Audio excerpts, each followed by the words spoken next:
The horn sounds at the 3rd hour past midnight. Lucius Vibius opens his eyes. The barracks smells of wood smoke and damp wool. 7 other men are stirring in the dark beside him. They have woken to this same horn in this same room for 19 years. Today is the 15th day of October in the year 100. Lucius is a soldier of Legio XXII Primigenia. By tonight, he will have done what every Roman legionary did on every day of his service. Drilled, dug, marched, eaten porridge, prayed to a god from the east, and slept 4 hours. This is Mogontiacum, capital of the Roman province of Germania Superior. On the other side of the river, forests, tribes, and 1,000 miles of land Rome has chosen not to conquer. Lucius's job every day for 19 years has been to keep it that way. 6,000 legionaries are housed inside these walls. Identical buildings, identical schedules, identical men. The fortress is the same shape as every other fortress in the empire. A playing card laid flat against the earth. 2 roads crossing at the center. The same plan from Britain to Syria. A soldier from Egypt could walk into Mogontiacum and find his bunk in the dark. Lucius will not see most of those 6,000 men today. He will see the 7 who sleep in his room. He laces his caligae in the half-light. The hobnails on the soles will leave their mark in the mud he is about to walk through. They have left it for 19 years. Around him, the men dress in silence. There is nothing to talk about that has not already been said. There is nothing to plan that is not already on the schedule. The day will unfold as it always does. Breakfast is barley bread, hard cheese, and a clay cup of posca. Wine soured with vinegar. The soldiers drink. It is not good. It has never been good. It is enough. A hand mill grinds the day's grain in the corner. A clerk at the table counts denarii into small stacks. Pay deductions, food costs, the price of the boots, the price of the wool, what is left over. What is left over is small. Before the dawn formation, Lucius stops at the shrine in the corner of the barracks. A small bronze figure of Mithras stands above an oil lamp, the bull beneath his knife. The state gods are public. Jupiter, Mars, Mercury. They receive offerings on parade days, sworn to in formal language by formal men. Mithras is for the soldier alone. He asks for loyalty and offers what no Roman temple offers, a brotherhood that survives death. The cornu sounds and the legion forms up on the parade ground. 2,000 men in the cold blue light before sunrise, in 5 minutes, in silence. A centurion walks the line with a vine staff. He does not need to use it. He has not needed to use it for a long time. Then the drill. Lucius takes his place at the wooden post and thrusts his gladius into the wood. Again. Again. The post is splintered from 100 years of legionaries doing exactly this. He does not think while he does it. The thinking was done by men who died before his grandfather was born. When the post is finished, the formation drill. Shields lock together. The testudo moves forward as a single body, 6 legs deep, every shield held at the same angle.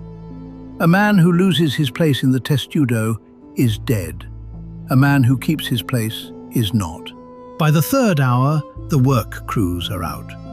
Some patrol the forest road north of the fortress. Some dig.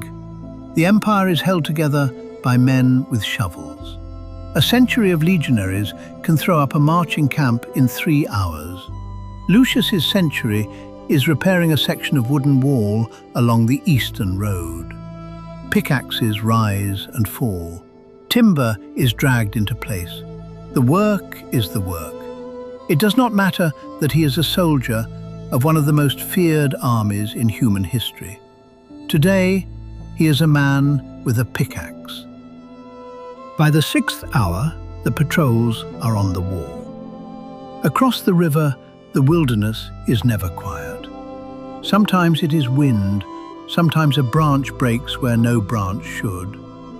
And he watches a long time. The forest gives nothing back. The cavalry left at dawn, a tourma of 30 riders sweeping the road north along the river. Their job is to be seen, to remind whoever is in the trees that Rome is awake and watching. They will return before the gates close.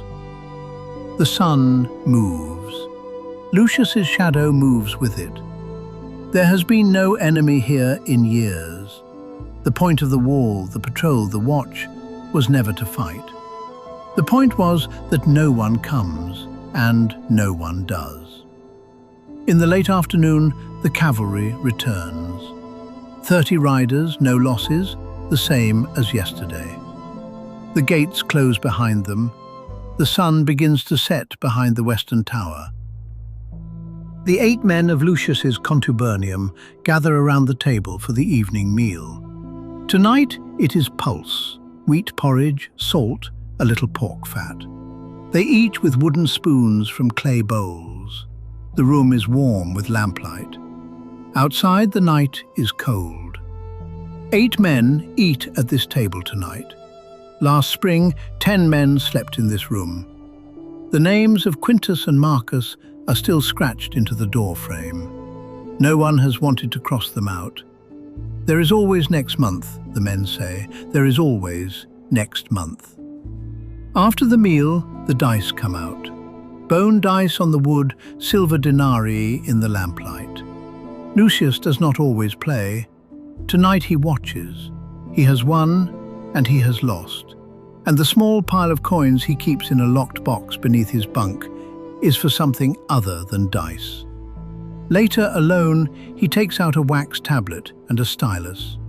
He scratches a few lines in the dark wax. The letter is short. He asks after his mother's health. He mentions the harvest. He does not mention that this is his 19th year of service, that next spring he will be a free man, that every denarius in the small wooden box beneath his bunk is for the patch of land in his home valley. He has not seen that river in 20 years. He remembers the willows. He remembers the smell of wet stones in spring. There will be time. There is always time. The watchmen take their stations at the 3rd hour of the night. A single legionary walks the wall with a torch, his footsteps measured. The fortress sleeps beneath him. Above the fortress, the stars are clear. The Rhine is a black ribbon below. A man could stand on this wall and see no light from any other Roman fortress. And yet every other Roman fortress is there, exactly like this one, all the way back to the city itself. He is not alone. He has never been alone. The empire is 6,000 identical rooms, 8 men in each, sleeping the same 4 hours under the same stars. Tomorrow, the horn will sound at the 3rd hour past midnight. Lucius will open his eyes, he will lace his caligae, he will go to the wall. There will be time for the farm. There will be time for the river he has not seen in 20 years. There is always time. There is a tombstone in a quiet field outside what was once Mogontiacum. The Latin is weathered, but the words are still there. Lucius Vibius, soldier of Legio XXII Primigenia. He served well. The man on this tombstone is a composite, drawn from the letters, the pay records, the buried possessions, and the inscribed stones of soldiers who actually lived and died here. They are not in any history book you have read, but they kept the wall for 19 years or 25, or until they did not. And the empire was built on what they did, one ordinary day at a time.